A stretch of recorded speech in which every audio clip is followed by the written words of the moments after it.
Is ഇത് എൻ്റെ അമ്മിണി പൂച്ചയാണ്. എൻ്റെ മടിയിൽ വന്ന് കിടന്നിക്കാണ്.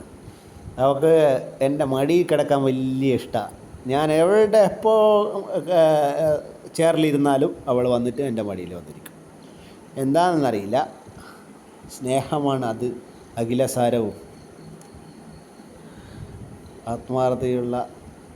നമ്മൾ ഭക്ഷണം കൊടുത്താൽ തിരിച്ച് സ്നേഹിക്കുന്ന ഒരു ജീവികളാണ് ഏറ്റവും സ്നേഹം കൂടുതൽ എനിക്ക് തോന്നുന്നു. അതാണ് പൂച്ച, അമ്മിണി പൂച്ച. കണ്ട എന്ത് സുഖമായിട്ടാണ് അവിടെ ഇരിക്കുന്നത്. കണ്ട നമ്മുടെ ഞാനിത് ഉഴിഞ്ഞു കൊടുത്താൽ അവൾ ഇങ്ങനെ ഉയ്യാൻ കണ്ട നോക്കിയിരിക്കും. അവ കൺമഷി എല്ലാ കണ്ണിലുള്ള അളികൾ അടക്കം ഞാൻ പോക്കി കൊടുക്കും. അത്രയും സ്നേഹമാണ് എൻ്റെ അമ്മിണിക്കുട്ടിക്ക്. അമ്മിണി പൂച്ചക്കുട്ടിയായത്, അമ്മിണി പൂച്ചക്കുട്ടി.